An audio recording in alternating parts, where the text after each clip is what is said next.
Star Wars Episode 8 The Last Jedi is going to have people screaming at the screen. That's not how the Force works. It's going to make people believe that a princess can indeed fly.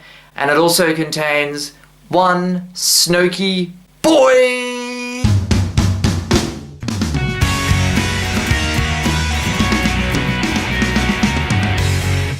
What's going on, guys? Welcome back to Tom's Take. My name is Tom and thank you very much for visiting my YouTube channel and joining me for this, my special Star Wars The Last Jedi spoilers edition. So, I'm just going to talk about some things that I like about the movie, some things I didn't like about the movie, because this movie is not perfect. And I'm going to start with the things I didn't like, because that is going to be, I think, a big chunk of this video. So here are some of the things I didn't like about Star Wars The Last Jedi. We start with Rose and Finn. While John Boyega and Kelly Marie Tran are great actors, they are great in this movie, I wasn't a big fan of the Canto Bight Casino storyline. And that's a big complaint coming out of this movie from a lot of people that I've heard, is that it went on for too long. It didn't need to be there. And I know the reason it was there was mainly to set up the broom Force Jedi kid at the end. And I like that ending, actually, I really do. But the Finn and Rose stuff on Canto Bight just went on for way too long. And also, sticking with Finn and Rose, that awful dialogue at the end on Crate, where Finn's gonna sacrifice himself and Rose saves him, and then she kisses him and she tells him she loves him and all this stuff. That was, and I'm not exaggerating my words here, I got Anakin and Padme Attack of the Clones vibes from that tiny moment at the end there with Finn and Rose. I hate that moment. I hate it. Okay, I'm gonna talk about one of the most controversial scenes in this movie now. It's definitely the Princess Leia floating through space scene. And it's not necessarily something that I don't like. It is something that I mentioned in my spoiler-free review. I said there is one thing that happens in particular that I'm not sure how I feel about. And I'm still not exactly sure how I feel about Leia floating through space. I like the scene because it got me. They had me. They had me. I thought Leia was dead.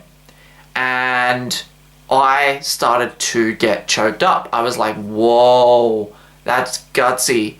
Then it cuts back to a scene. They let you sit on it for a bit, which I think is really smart of them to do. They let you sit on it. And then they cut back to her and she's floating through space. And then in a Force-driven moment, she gets back to the ship. And I just, to me, all I could think about when she's doing this and she's going back to the ship with her eyes shut and she's floating through space, all I could think was Mary Poppins at that point. So I've been calling her Leia Poppins. But look, I get it. I understand the significance of it, that Leia is very powerful in the Force. And Rian Johnson, I think, did a good job in this movie of giving us things he knows that we wanted to see, because he's a fan, but not giving them to us in the way that you'd necessarily think that would happen. When people were talking about Leia using the Force, they were thinking, oh, she's going to use it when she gets mad at someone and throw them across the room, or she's going to have a showdown with maybe Kylo Ren and use the Force against her own son, or something like that. But no, it was a completely different creative vision behind Leia using the Force. And I understand the significance of the scene. I know what they were trying to do, but it did come off a little cheesy. But again, I'm not sure if I sit on the side of liking it or not liking it. I'm on the fence. I'm down the middle on that scene. Here's something I feel like I realized after talking with a friend about this movie the other day, is that Rian Johnson seems to have noticed what didn't work most about The Force Awakens. And I love The Force Awakens, but there are things in that movie that don't work. And Rian Johnson seems to be really cognizant of that. And he eliminated basically all the things that didn't work from The Force Awakens. Snoke, gone. Phasma, gone. It turns out Snoke was just Snoke. Snoke was nobody. And I loved Snoke's scenes in this movie. And the fact that they killed him, I love his death scene in the movie. I love this scene because it's so awesome. And the way it's done, it's kind of funny, and it's got tension, and it builds up very slowly, and I was on the edge of my seat in that scene. But here's the thing about that, is it's bittersweet, because I kind of feel like they Darth Mauled Snoke a little bit. Not literally because they cut him in half. I mean, because we really only got one movie with Snoke. Force Awakens, he was a hologram in like 2 scenes and he didn't do anything. And in this movie he does stuff like he Sith's lightning, he uses Force lightning, which I thought was bonkers awesome. But I don't know, I wanted to learn more about Snoke. I wanted to know more about Snoke, and I wanted to find out more about his motivations and how he came into power. And, you know, they didn't have to go into a full backstory in this movie, but some little, you know, morsels would have been nice of that. Some hints towards that would have been nice. And I'm sure it's going to come out in a book or in a comic about Snoke. But I feel like that's something that probably could have been explained in a movie with a few lines of dialogue, rather than having to read a book to find out about Snoke. But Snoke is Snoke. I'm happy with the scene. I am happy with the fact that Kylo was the one that kills him. Now, Captain Phasma. Let's talk about Captain Phasma, because Captain Phasma in this movie, once again, as I said in my spoiler-free review, totally underused. She's totally underused. Clearly, Rian Johnson realized, and good on him for realizing this, by the way, in The Force Awakens, Phasma is just there to be there. She's just there to be there, and she wasn't a necessary character. So he wrote a scene, a really awesome fight scene, by the way. I love that scene between her and Finn. I love that fight. And the fact that Finn gets the best of her in the end and she falls into fire and bursts into flames. Okay. Honestly, I feel the same way about Boba Fett. I'm not a Boba Fett fan. I never have been. I think he looks awesome. Him and Phasma are the same to me. They both look really awesome, and they have a couple awesome lines of dialogue, and they look like they could kick ass, but really they don't do anything.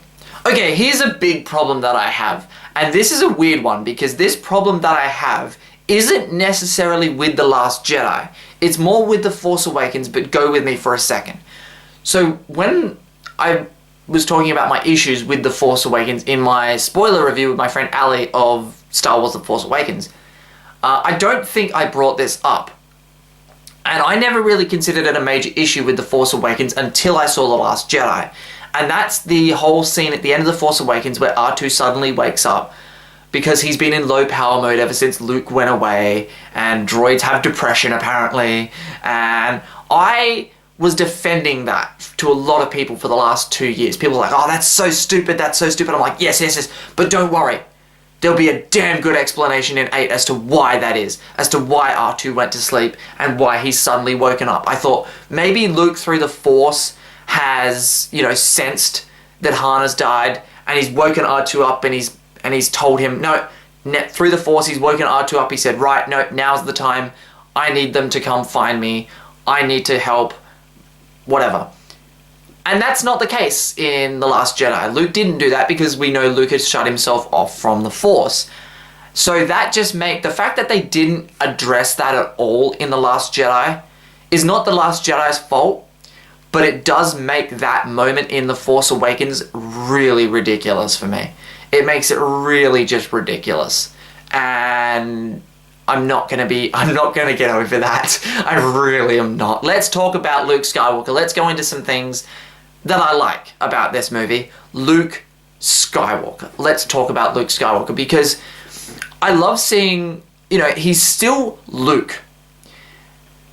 Very easily, this movie could have fallen into the trap of just have him be the grumpy old man and not have him feel like Luke Skywalker. And he does. That moment when he's on the Falcon and he notices R2, it was like A New Hope. Luke had come back for a second. The way he delivered that line, R2, it gave me the feels.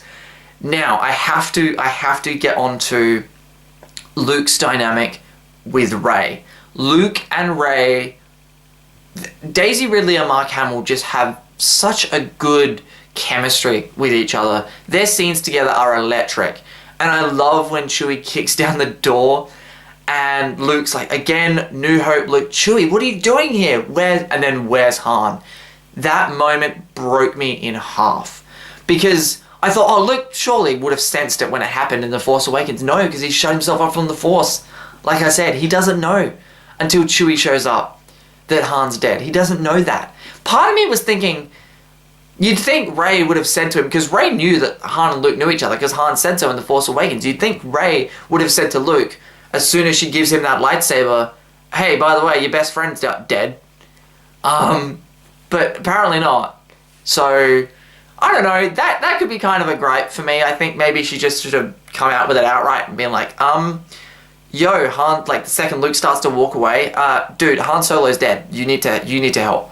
And look, people are up in arms about the fact that when Rey gives him his lightsaber and he just looks at it and throws it over his shoulder. People are very divisive on that moment in this movie. People think it was too funny. People think Luke wouldn't do that. I love that moment. I love that moment so much. Because that moment to me symbolizes how much pain Luke has gone through. The lessons Luke has learned that, hey, the Jedi need to end. Because whenever Jedi rise to power, the dark side rises to meet it. And Luke realized this. He took that moment and he looked at it. And I could just see by the look on his face that, you know, he was hit with like a wave of emotion almost, and bad memories and good memories with the lightsaber and thinking about Obi-Wan, and I'm just imagining him like all this is just going through his head probably at a rapid fire pace, and he just decided, nope, it's done more harm than good, throw it away. And honestly, I think that was perfect. I think that was honestly the perfect choice for this movie. Yeah, he could have just dropped it, but I do like the follow-up gag with the porgs, and they almost kill themselves, and I thought one of them was going to get fried, but that's just me. And the whole thing with R2 and Luke on the Falcon, and R2 shows the Leia message from A New Hope that helped me ObiWan Kenobi message. I got choked up with that scene as well. I think mainly because it is Carrie Fisher's last Star Wars movie, and it is her last performance in a movie, I believe. So that did choke me up, but I just immediately got taken back to watching A New Hope, and it was a beautiful moment. And I love Luke's line of, that was a cheap trick. I cannot go on anymore with this video without talking about Yoda. Yoda, Yoda, Yoda. Here's the funny thing about Yoda in this movie is that I remember months and months ago, I thought to myself, Yoda has to show up in episode 8. He has to. The ghost of Yoda has to show up. They cannot ignore Force ghosts. They can't just pretend Force ghosts aren't a thing and they don't exist. Because at the end of Return of the Jedi, when Yoda and Anakin and Obi-Wan all show up, you know, as much as people detest the Hayden Christensen Force ghost, they're relevant. They're part of the Star Wars universe and they're around. They're essentially characters who are still alive, so not having them show up in a movie where Luke is still around would kind of feel a bit almost forced not having at least one of them show up. I kind of wanted to see Yoda and Obi-Wan and Anakin show up. I wanted all three of them there. I think all three of them could have taught him some lesson, or the same lesson, you know, and they all just have a bit, you know, one bit of the lesson to teach him. But Yoda showing up, it gave me the feels. By far, it gave me the biggest fanboy moment in this movie. This movie, that's the thing with this movie, is that it gives you fan service, but not forced fan service. Where in Rogue One, they kind of just shoehorn things in, like when Jin and Cassian run into Ponda Baba and Dr. Evazad on Jeddah. That felt really forced. C-3PO and R2 showing up in Rogue One, that felt really forced. Yoda in this movie made so much sense. Of course he was going to show up. He was like the only person at that point, aside from Leia, to get to really kick Luke's butt into action and to teach Luke those lessons. And I love that they went back to not only a puppet for Yoda, but they went back to Yoda as he was in Empire Strikes Back and Return of the Jedi. He's, you know, he's funny, he's quirky, and he's got attitude, and I love that they went back to that Yoda, because it makes no sense to go back to digital prequel Yoda. You know, and I like digital prequel Yoda. I do. I really do. I'm a defender of that. But it just made so much sense that they would go back to Return of the Jedi and Empire Strikes Back Yoda, and Yoda recalling the lesson that he taught Luke in Return of the Jedi of pass on what you have learned. You haven't done that. You need to do that. It was beautiful. Alright, I'm going to get on to the Force in general, because they introduced in this movie, and they planted the seeds in The Force Awakens for new abilities through the Force, with, you know, Kylo stopping the blaster bolt, and him being able to just like freeze people and then knock them out and whatever, and go into their minds.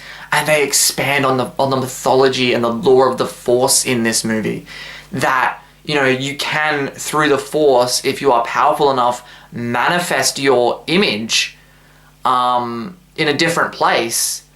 And, you know, Luke obviously does that in that awesome scene at the end of this movie. Rey and Kylo start to figure it out when they're communicating throughout the movie. And that scene where Luke bursts through the door and sees what's going on. And people are having an issue with this. And I have to ask, why? Is it because it's new and you've never seen it before? Or is it because you don't like that ability and you don't think the Force should be able to do that? Because to me, if you don't expand on the mythology of the Force, then what's the point? What's the point? If you get to episode 8 and they're saying, okay, every ability through the Force has been done, we've seen all we need to see with the Force, what would be the point in a new Star Wars movie? You have to introduce new Force powers. The Force doesn't have limits.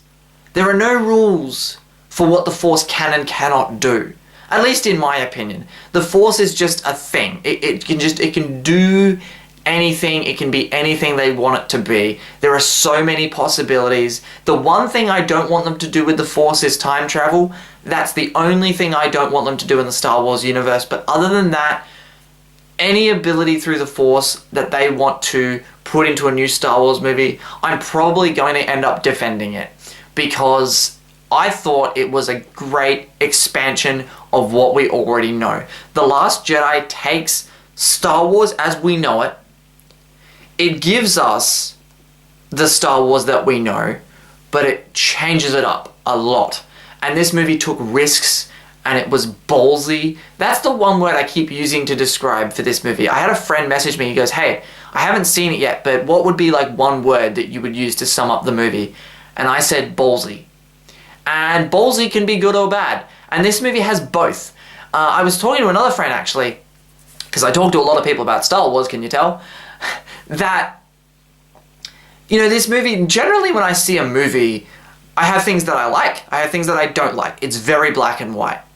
This movie, I've got a scale of like, I love it, I like it a little bit less, I'm on the fence about it, I don't like it, I hate it. This movie has all of those for me. And overall, I think this movie is amazing.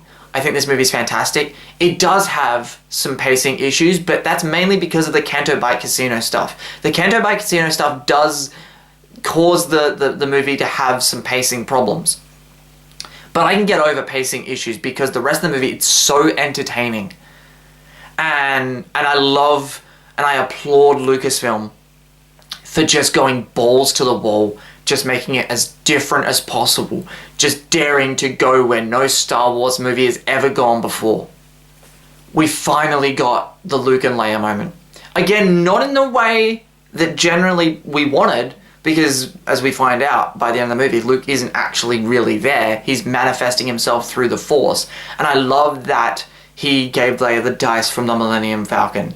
And it was like that moment where they're both sitting there and they're having that conversation. I know that they'd felt each other through the Force at another point in the movie as well earlier on. But this moment at the end, I got Return of the Jedi vibes. Let's talk about the Luke and Kylo Ren showdown. I've been waiting to see this since The Force Awakens, and it happened. But again, not in the way that you'd think, because their lightsabers never cross blades. You know, he's manifesting himself through the Force, but he's able to talk to Kylo and appear to Kylo and Leia probably as he was the last time they saw him, with the shorter hair and the different outfit. And I love their dialogue between Luke and Kylo in that moment. You know, Luke saying, I failed you.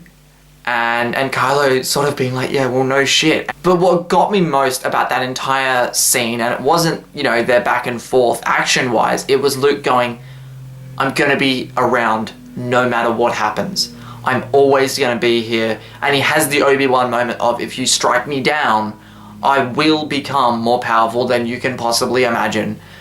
And then he says, see you around, kid. And I love that. I love that so much, because that was Luke. He almost channeled Han in that moment. That was like Luke, you know, Luke's nod to Han Solo. I'll always be with you like your father. See you around, kid. I love that moment so much. Oh, right here. Right here. Now let's talk about the significance of Luke Skywalker and the Force ghosting of him. I love the way that was handled. That it was peaceful. It was, again, with the twin suns, the imagery of that him sitting on the rocks with that sunset with the twin suns. I want that as like my desktop wallpaper on my computer. I mean, that one's pretty good with me and my buddies, but you know, I want that as a wallpaper because it's such a beautiful image. That ending shot with that kid looking out into the stars, it felt like a real Disney moment. But I understand the significance of it, and I love it. I love that moment. It did feel really Disney, but it felt still Star Wars. Look, overall, Star Wars The Last Jedi has a mix of good and bad and just things I'm not sure about. But I love all the performances in this movie. I love this movie. I think it is better than The Force Awakens. I put it above The Force Awakens, and I put it above Rogue One. So thank you guys very much for watching this spoilers review of Star Wars The Last Jedi. Hopefully you enjoyed talking about Star Wars The Last Jedi as much as I do. In the comment section below, drop your thoughts down, spoil away, let's have a discussion about Star Wars The Last Jedi. What did you like? What did you not like? And I will talk to you guys later. May the Force be with you, always.